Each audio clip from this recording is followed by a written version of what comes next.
sans transition, du coup, on enchaîne sur le deuxième sujet avec Jérémy. Faites un tonnerre d'applaudissements parce qu'on est à la télé pour Jérémy. C'est juste là. Il y avait une musique avec son entrée qui n'est pas là. Ah si, elle est là. C'était exactement cette musique qu'on voulait mettre en plus, c'est parfait. Donc Jérémy va nous parler de l'algorithmie l'algorithmie plus précisément dans nos vies. Très conceptuel. Voilà, débrouille-toi. Merci beaucoup.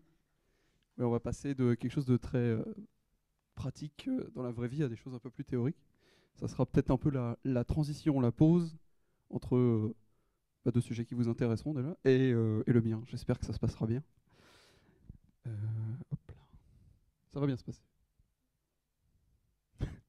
Oui, la console, on n'est pas suffisamment pratique. Hop. Eh ben, on est pas mal.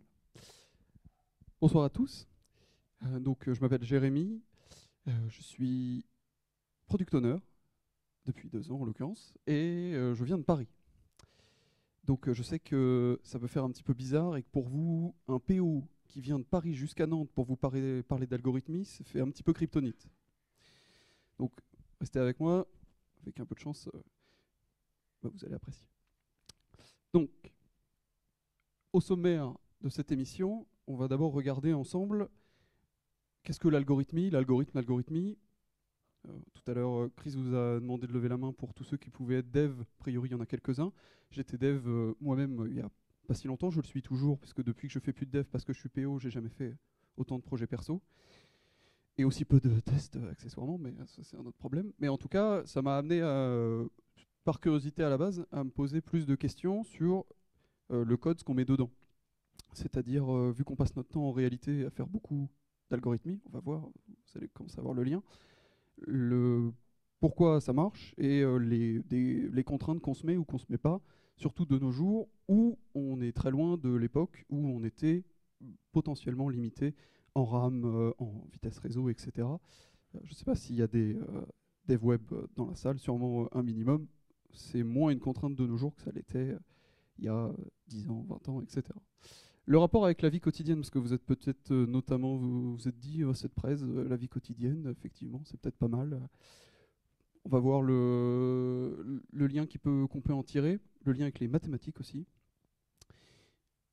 Quelques exemples d'algorithmie exotiques, exotique étant entre guillemets, parce que je ne pouvais pas écrire quelques exemples d'algo rigolos, c'était pas très professionnel, mais voilà, c'est un peu l'idée. Et la conclusion, bien sûr, car toute presse se termine par une conclusion. Qu'est-ce que l'algorithmie? Est-ce que certains d'entre vous connaissent Twitch? J'aimerais vous parler de l'algorithme.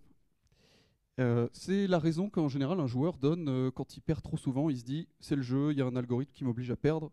Théorie popularisée par le streamer Narcus, que vous pouvez voir en haut à droite. Streamer de la structure Solari. Merci beaucoup de m'avoir écouté. C'était la présentation. Voilà. Bon. Donc il m'a un petit peu inspiré, mais l'idée est un petit peu plus compliquée que ça. Sachant que personne n'a pu jamais prouver que son algorithme à lui existait. Le nôtre, celui dont on se sert tous les jours typiquement en tant que développeur, on est à peu près capable de le définir. Le truc global, c'est qu'on part d'une entrée, c'est les fameux paramètres dans les fonctions typiquement, et une sortie, no return par exemple, et au milieu il se passe des trucs. C'est l'algorithme. Voilà. C'est un résumé global. Un algorithme, globalement, il a 2 building blocks massifs, les plus importants. Les structures de contrôle, résumées par ces magnifiques flowcharts ici. Donc, parmi ceux qu'on connaît le mieux, c'est les sélections et l'itération, tout simplement les if, else if, etc. Et les différentes boucles qui permettent à l'intérieur de se servir des structures de données. Voilà, si vous utilisez des arrêts, des graphes ou tout simplement des listes chaînées. Est-ce que quelqu'un s'est servi de listes chaînées dans les 2 dernières années? Nickel. Moi non plus. L'algorithmie, maintenant, c'était le point central de cette présentation. L'algorithmie, qu'on appelle aussi algorithmique, c'est un peu la science derrière l'algorithme lui-même. C'est comment on le fait, pourquoi on le fait, comment on le conceptualise, les métriques potentiellement derrière, etc. Typiquement, l'algorithmie, un des un des trucs derrière l'algorithmie, c'est la complexité. Donc là, vous vous dites, oula, je suis venu à une presse, il me parle d'algo déjà, en plus il est PO, et en plus on va faire des maths. Au secours. Donc c'est simplement pour vous donner une représentation visuelle des deux choses qui caractérisent en général l'efficience d'un algorithme. Le temps que ça prend, combien de tours de boucle ça va faire en fonction de votre nombre d'éléments dans le tableau, et l'espace que ça va vous prendre, donc le ressource nécessaire pour que ça fonctionne. Donc typiquement, simplement pour que vous ayez une idée, c'est en notation big O, grand O, comme vous pouvez voir ici. Voilà à quel point c'est horrible ou pas. Donc si c'est constant, O de 1, ça veut dire que peu importe la taille de votre tableau, ça sera toujours le même temps, ça sera systématique. Le plus connu, c'est grand O de n, n étant le nombre d'éléments, c'est-à-dire s'il y a 150 éléments dans votre tableau, vous allez faire 150 tours de boucle. Et tout en haut, vous avez factoriel de n, où là vraiment, votre algo, il faut peut-être faire des choses pour l'améliorer un petit peu. Pour vous donner un exemple, donc c'est là où vous vous dites vraiment qu'est-ce que je fais là, vite la troisième presse, Marie, où es-tu? On parlait de structure de données tout à l'heure, avec donc la fameuse les listes chaînées qui sont là. C'est mes chouchous, donc on va en reparler beaucoup ce soir. J'ai fait du C dans ma vie. Donc on peut voir typiquement que globalement, il n'y a rien d'horrible dans aucune structure de données parmi les plus classiques, mais on peut voir des différences en termes de performance. Et c'est ces notions de performance, notamment, que l'algorithmie nous permet d'appréhender. Donc les plus connus, de chez les plus connus, tout en haut, le tableau, l'arrêt. Voilà, pour accéder à un élément de l'arrêt, c'est constant, parce que vous mettez directement l'index. Vous mettez arrêt entre crochets 180. Vous prenez un undefined parce que vous n'avez pas vérifié la taille, mais ça fait 1. Voilà. Et après, si vous devez chercher, vous devez tourner dans toute la boucle au maximum, parce qu'on parle du worst case scénario en général quand on parle de la complexité d'un algorithme. Ça fera au grand taux de n. Donc s'il y a 150 éléments dans votre tableau, au maximum, vous ferez 150 tours de boucle au cas où ce que vous recherchez soit à la fin. Voilà. Donc on ne va pas tous les faire. J'avais pas eu une très bonne note à ce partiel-là, de toute façon. Et il ne me reste pas grand-chose. Mais c'est tout ça pour amener maintenant à un exemple bien précis. Les algorithmes de tri. Est-ce que ça vous arrive de devoir trier ce moment terrible où vous devez trier une liste alphabétique ou numérique dans un tableau? Probablement pas, parce que votre base de données l'a fait pour vous. Mais en tout cas, dans l'idée, si vous deviez le faire avec un algorithme, il existe des algorithmes qui ont été faits pour vous. Et on a ici une représentation de la différente complexité que ça prend, comme je vous le disais tout à l'heure, en temps, c'est les 3 premières colonnes, et au niveau de l'espace. Voilà. Donc si vous faites de l'embarqué, par exemple, où il y a très très peu d'espace mémoire, se soucier de à quel point l'algorithme va modifier la structure de données, etc., ou le faire in place, ça peut avoir son importance, et a fortiori pour le temps, si vous traitez énormément d'informations. Voilà. Donc on ne va pas passer 1000 ans sur ce tableau. Accessoirement, on m'a dit que de toute façon, j'avais que 25 minutes. Mais parce que voilà, il n'y a pas de solution universelle, même si évidemment, plus on tombe dans les algorithmes complexes, plus globalement, ça se passe bien. Voilà. J'allais dire, c'est pas une science exacte. On va me prendre pour Caradoc après, mais c'est évidemment une science exacte puisqu'on est capable de dire, dans le pire des cas, combien de temps ça prendra. Mais globalement, retenez que le counting sort, c'est vachement bien. Et Google sera votre ami pour la suite. Quelques exemples. Et là, ça y est, c'est le paroxysme. On a parlé de maths. Maintenant, je vais carrément vous montrer du code noir sur fond blanc. J'ai listé des exemples tout bêtes juste pour illustrer. Donc, c'est vraiment basique. Hein. En haut, pour s'il y en a qui font un petit peu de JavaScript, il y a l'équivalent de 3 tours de boucle, à peu de choses près. On va d'abord récupérer les prix des items. Ensuite, ne récupérer que les prix qui sont inférieurs à 129 €, imaginons. Et avec le reduce, qui est une fonction exceptionnelle, restructurer la donnée pour en sortir un objet avec des clés bien précises, etc. Là, il y a 3 tours de boucle. Une dans map, une dans filter et une dans reduce, même si vous aurez compris, le reduce va être un peu plus petit en termes de taille, vu que le filter va en enlever. Mais ça fait quand même, dans l'idée, pour faire simple, 3 fois la tour de boucle. Donc en termes de complexité de temps, c'est un petit peu chiant. On peut l'optimiser avec un seul reduce JavaScript, ou carrément, mais juste le if, donc on retrouve nos notions qui étaient de base empaquetées dans le filter, hein, mais nos notions de structure de contrôle, avec un if qui dit je ne veux récupérer que ces trucs-là. Donc si jamais on est en dehors de notre scope, on fait rien, sinon on restructure notre donnée, et tout se passe bien. Si vous le lisez vite fait, C'est un exemple tout bête, ça permet juste de compter les éléments par prix. Voilà. Par souci de complétion de cette présentation, j'ai mis l'exemple avec un for, parce que c'est quand même beaucoup moins joli qu'un Redus, mais c'est beaucoup plus lisible dans la pull request. Donc c'est un peu comme on veut, et pour la maintenabilité aussi, parce que là où on comprend rien du tout. Mais au moins, voilà. Donc en termes de performance, globalement, en tout cas pour le JavaScript, si vraiment on veut aller au bout de l'explication, le for est toujours plus efficace en termes d'actions par seconde, théoriquement, parce que c'est directement dans le code, etc. Mais bon, le Redus a le mérite de faire un petit peu de programmation fonctionnelle, et ça marche très très bien, et on ne fait donc, vous l'aurez compris, qu'un seul tour de boucle. Bon. Donc maintenant que je vous ai bien embêté avec les trucs théoriques et avec des exemples, le rapport avec la vie quotidienne. On va épuiser le sujet tout de suite. Des algorithmes, on en a partout en informatique. Super, les portes ouvertes. Donc pour traiter de la donnée, pour gérer de l'affichage, les développeurs front comprennent de quoi je parle, et puis les algos d'algo. Donc c'est une fonction qui appelle plusieurs fonctions, c'est tout ce que vous voulez, avec par exemple l'exemple le plus parlant que j'ai trouvé, un leak de GTA 6. On peut imaginer qu'il y a quelques algorithmes derrière. Désolé du spoil. Donc voilà, donc ça c'est en info, comme ça on n'en parle plus pour l'instant. Mais dans la vie de tous les jours, les algorithmes, comme je vous ai dit, c'est des entrées, quelque chose au milieu et des sorties. Typiquement, suivre une recette, c'est juste pratiquer l'algorithme. Vous avez vos ingrédients à la base, c'est l'input. Vous suivez votre recette, c'est les différentes étapes avec les structures de contrôle, etc.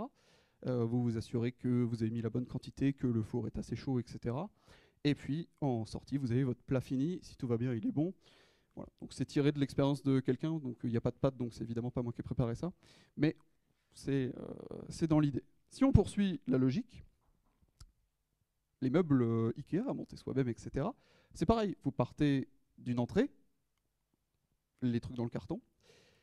Vous voulez la sortie, c'est la chaise, ou quoi que ce soit que vous voulez monter. Et au milieu, il y a vous qui galérez à suivre le plan en coréen ou autre langage que vous ne parlez pas. Mais au bout du compte, voilà, vous faites votre truc, vous suivez des instructions. La structure de contrôle, c'est vous qui essayez de ne pas vous taper le crâne contre la vitre la plus proche, parce que vous ne comprenez pas pourquoi ça ne s'emboîte pas. Et à la fin, vous avez, si tout va bien, au bout de 2 jours, le meuble terminé. Voilà, globalement. Donc, c'est des petits exemples comme ça, mais ce qui me semblait être le plus important, et on va reparler des mathématiques, c'est que finalement, faire un algorithme, donc pratiquer l'algorithmie en concevant un algorithme, c'est un peu comme une mise en équation. Donc vous avez un sublime exemple ici, la mise en équation d'un problème de mathématiques. J'aurai une question pour vous à ce sujet juste après. Ou vous avez un problème, une histoire de boulangerie où Paul et Juliette veulent s'acheter des trucs, etc. Et on vous définit 2 inconnus et vous avez ensuite une magnifique équation à double inconnu. Le but de l'exercice dans le manuel dans lequel je l'ai pris, c'est de résoudre la dite équation rapidement en levant la main. Qui pense pouvoir la résoudre en moins de 5 minutes? Très bien.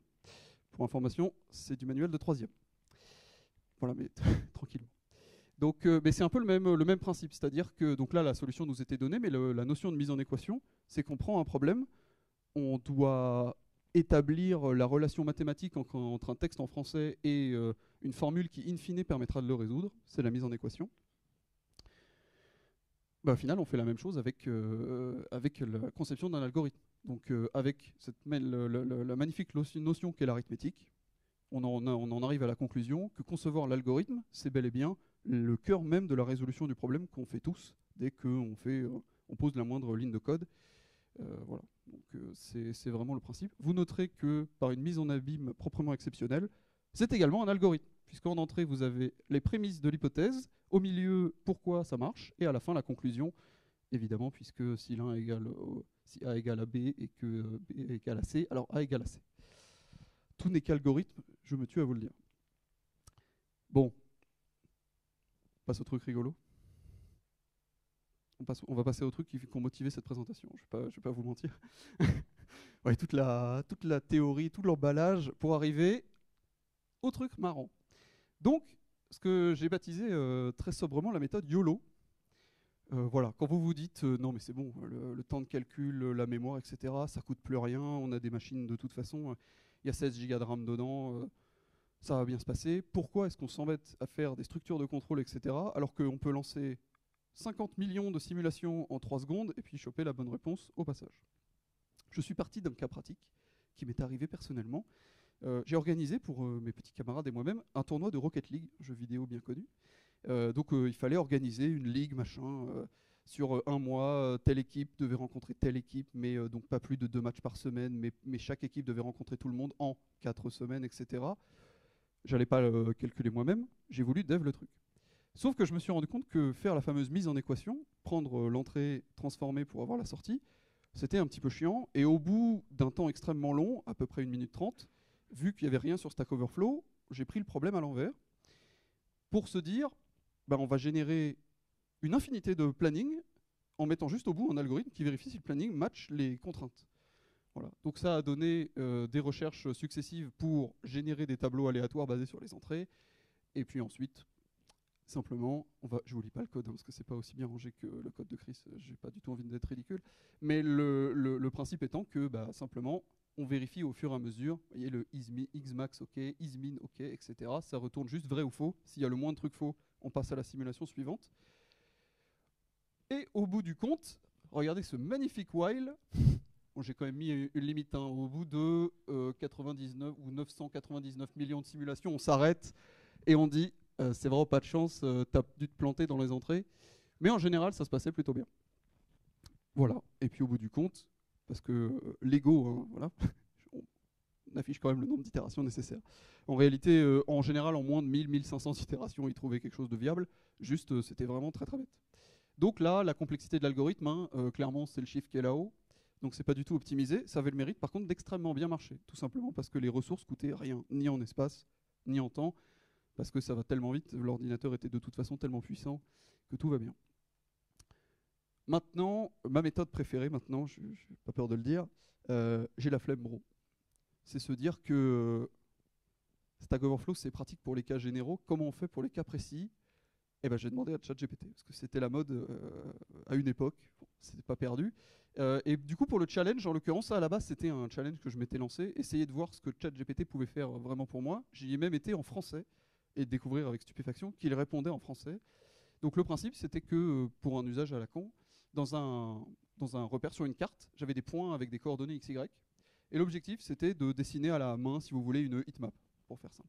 Donc le principe, c'était de créer un algorithme qui prend tous les points, et qui me ressort la liste des points qui permettent, en les reliant, d'entourer tous les points à l'intérieur. Vous voyez ce que je veux dire? Bon, j'avais jamais fait ça. La géométrie, j'ai arrêté de suivre les cours de géométrie depuis la 6e. Donc c'était mal barré. J'ai rien trouvé en cherchant 30 secondes sur Internet, donc j'ai tenté ChatGPT. J'ai posé ma question à l'aide d'un prompt qui ferait probablement de moi l'un des prompt engineers les mieux payés de la Silicon Valley. Et quelle ne fut pas à ma stupeur quand il m'a sorti une réponse parfaitement construite en notifiant notamment et en français et en anglais avec le petit nom de l'algorithme qui se servait et d'un exemple en JavaScript avec mais carrément le front, quoi. C'est-à-dire qu'il utilise la librairie D3, etc. pour afficher les points qui se relient au fur et à mesure, etc. Vraiment nickel. Vous noterez la présence de commentaires en français dans le code pour carrément vous expliciter step by step comment ça marche.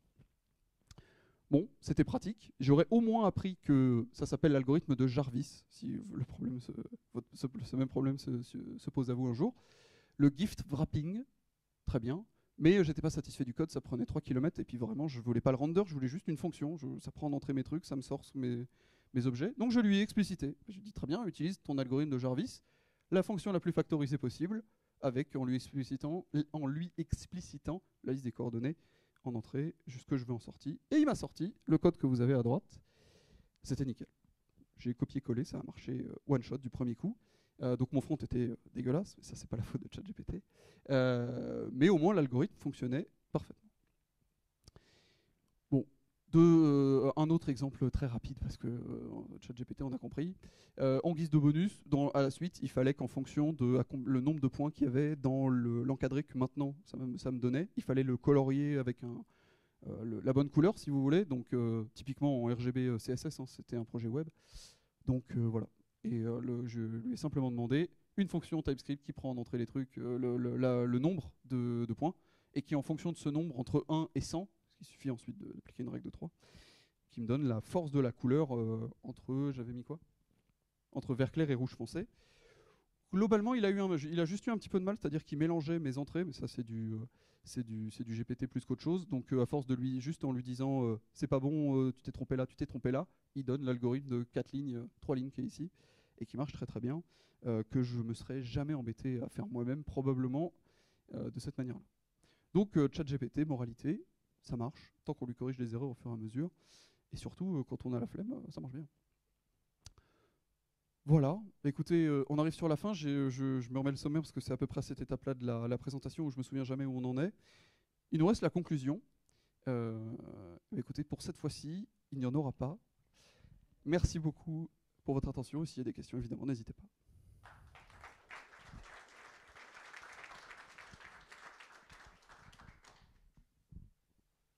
Y a-t-il des questions?